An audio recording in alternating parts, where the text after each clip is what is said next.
Buenas noches con todos. Soy el alumno Yomar Araya-Paitán, estudiante de la carrera de Derecho de la Universidad Andina del Cusco. En esta oportunidad les voy a comentar sobre la ley del marco del empleo público, la ley 28175, ¿no? Comenzando, esta ley entra en vigencia el 1 de enero de 2005. Esta ley en sí tiene consta de principios, de obligaciones, de derechos que tiene los trabajadores del Estado, ¿no? Sea servidor público, funcionario público y hombre de confianza, que eso se lo tocaremos más adelante, ¿no? La ley de marco del empleo público, la ley número 28175, tiene un título preliminar donde consta de finalidad, objetivos, ámbito de aplicación y principios.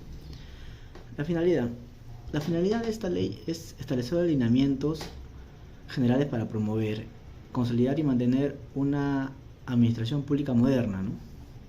Jerárquica, profesional, unitaria, descentralizada y desconcentrada.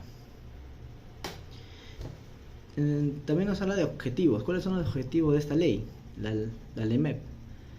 Los objetivos son consolidar el pleno desarrollo de los organismos, ¿no?, públicos y del personal que trabajan dentro de las instituciones. Determinar los principios que rigen al empleo público. Otros objetivos son crear las condiciones para que las entidades públicas sean organizaciones eficientes, ¿no?, y puedan lograr sus objetivos. Y por último, normar las relaciones de trabajo que existan entre el empleado y el empleador. Los ámbitos de aplicación. ¿Para quiénes rigen esta ley? Rige tanto para el Poder Legislativo, Poder Ejecutivo y Poder Judicial. Hacemos los órganos que se rijan a estos tres poderes del Estado. También los gobiernos regionales con sus órganos y entidades, los gobiernos locales con sus órganos y entidades de igual manera, y los organismos constitucionales autónomos. En el artículo 4 tocamos sobre los principios, que son por los cuales está regido y se lleva a cabo esta ley, ¿no? Entre los más principales de todos tenemos el principio de legalidad, ¿no?, que sabemos que es toda acción que se pueda dar tiene que estar dentro del margen de la ley. Tenemos el principio de modernidad, de imparcialidad, que no debe haber diferenciaciones, ¿no?, de un servidor público entre otro, ¿no? Principio de transparencia, ¿no? El principio de mérito y capacidad, el principio de eficiencia, que el empleado que ejerce actividades públicas tiene que desarrollarlas con los medios adecuados para lograr los objetivos, ¿no? Principio de derecho laboral, principio de preservación de la continuidad de políticas del Estado y principio de provisión presupuestaria. En el capítulo 1 de generalidades, el título 1 nos habla de la relación Estado-empleado. ¿Qué es esto? Es la relación que se tiene entre el Estado o la entidad pública con el empleado, funcionario público o servidor público, ¿no? En el artículo 2 nos habla de los deberes. ¿Cuáles son los deberes de este empleador público? Cumplir su función, ¿no? Cumplir su función a cabalidad, supeditar los intereses a los personales, ¿no? Siempre tiene que velar por el interés público, más no los suyos. Superación permanente. Este empleador siempre tiene que buscar la capacitación, buscar la superación profesional y el desarrollo. Honestidad, probidad, criterio, eficiencia, laboriosidad y vocación. Estas son actitudes que son necesarias para poder lograr un buen desempeño laboral. Dignidad en el desempeño laboral. Respetar y convocar instancias de participación. El artículo 3 nos habla de la prohibición de la doble percepción de ingresos. ¿Qué quiere decir esto? Como vemos en imagen, ¿no?, el Estado, la única excepción que un empleador público puede recibir doble percepción del Estado es siempre y cuando cumpla la función de docente. Esto está en el artículo 3, que nos habla sobre la prohibición de la doble percepción de ingresos, a excepción de la función de docencia. La clasificación: funcionario público, servidor público, empleado de confianza. ¿Qué es el funcionario público? El funcionario público es aquel persona que toma este cargo por concurso, que ha sido por elección, ¿no?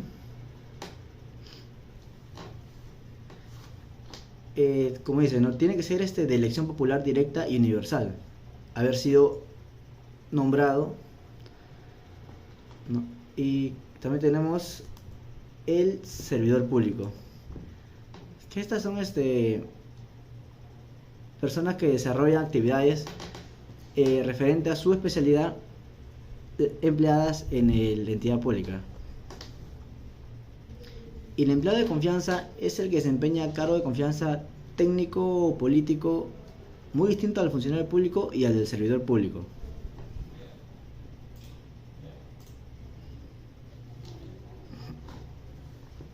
Ahí nos comenta sobre los requisitos para la convocatoria. Estos tiene que ver, en primer lugar, la existencia del puesto de trabajo, ¿no? Si no, no hubiese una convocatoria. La identificación del trabajo que se va a postular.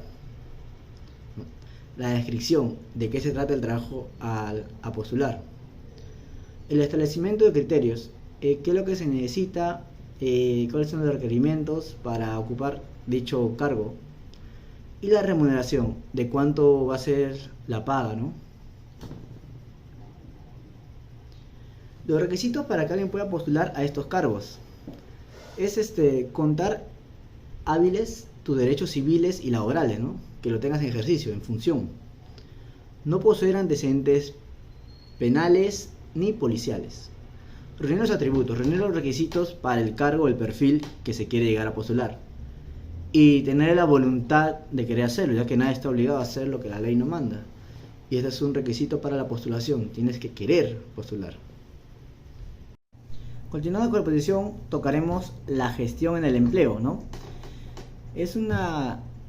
Son etapas que se da del empleado público una vez ingresado a la institución pública, ¿no? Empezando por la inducción. ¿Qué es la inducción? Es la etapa donde se incorpora al empleo con una serie de orientaciones sobre la política institucional. Segunda fase es la capacitación. Es un deber y un derecho que tiene el empleador público para desarrollar actitudes, adquirir conocimientos, tener prácticas y habilidades, ¿no? Para el desarrollo en la función pública. La progresión. Esto implica la asunción de funciones y responsabilidades de menor a mayor complejidad. La retribución. Esta retribución es de acuerdo a un sistema de evaluación con equidad y justicia, ¿no? Teniendo en cuenta 3 criterios: la universalidad, la base técnica y la competencia laboral. Y el registro, ¿no?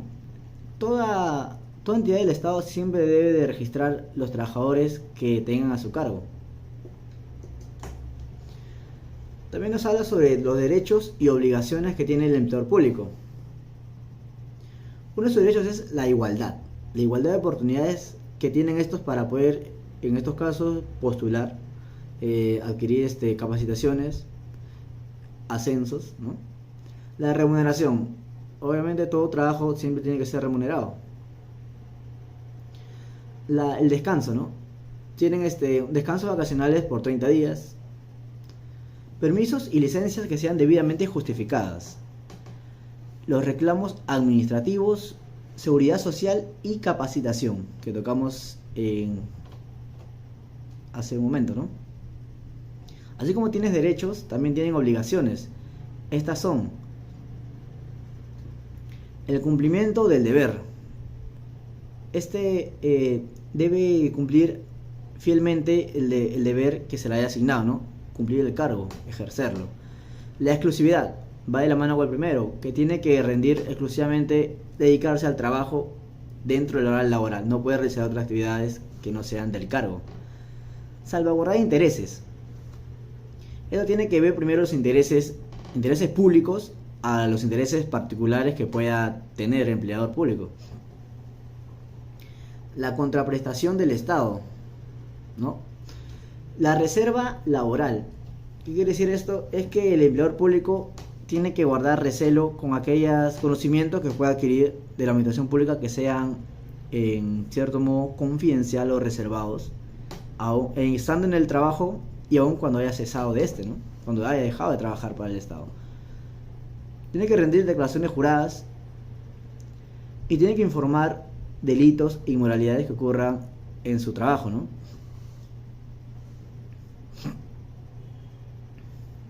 También nos habla sobre el bienestar social e incentivos, ¿no?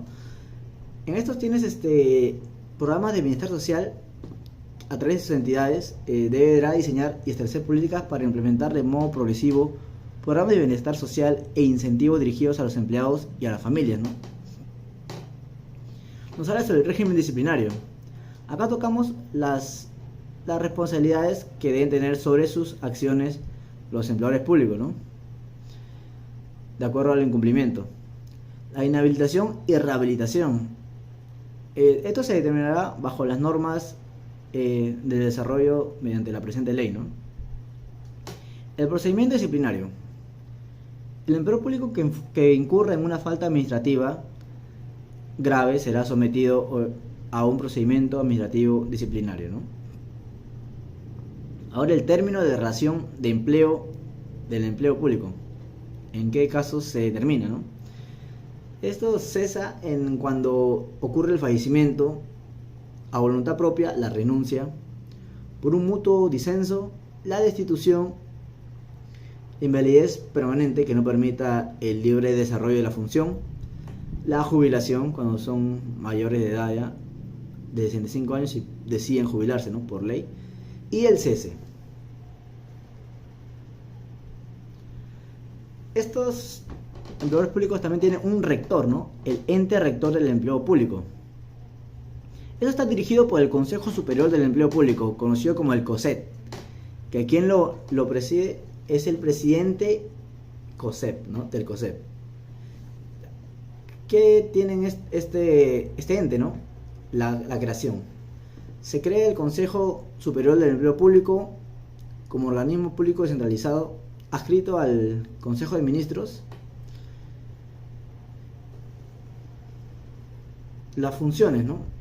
Ella tiene por funciones vigilar el cumplimiento de la presente ley, emitir directivas que regulen el sistema personal del empleo público, proponer las normas y reglamentos, supervisar, orientar el cumplimiento de las reglas, sancionar los incumplimientos, absorber las consultas planteadas, llevar el registro nacional del personal del empleo público y su escalafón.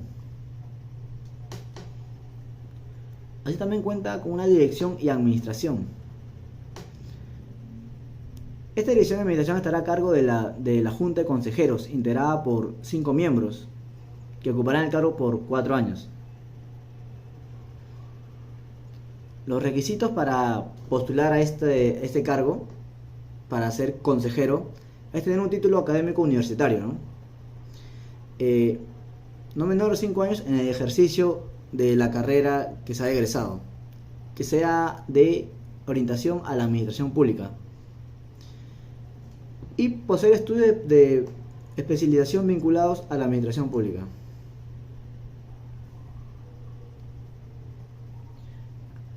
El Tribunal del Empleo Público. Su creación. La creación se crea como un órgano del Consejo Superior del Empleo Público, ¿no? Conocido como la última instancia. Está conformado o presidido por los vocales, ¿no? Ahora, para ser vocal, necesitas tener mayoría de edad de 32 años, cumplir la abogacía por 7 años y no estar incurso en ninguna incompatibilidad establecida en la ley. Esta está compuesta por 3 vocales, por un periodo de 3 años. Los procedimientos. Por decreto supremo, previa opinión favorable del Consejo Superior del Empleo, se aprobarán las normas, procedimiento, quórum y acuerdos del Tribunal del Empleo Público, ¿no? Está supeditado al COSEP. El agotamiento de la vía administrativa. La resolución del Tribunal del Empleo Público agota la vía administrativa, consecuentemente puede ser recurrida en vía contenciosa administrativa. Esto conocido como la última instancia, ¿no? Y esta sería toda mi exposición referente a la ley del marco del empleo público, la ley 28175. Muchas gracias.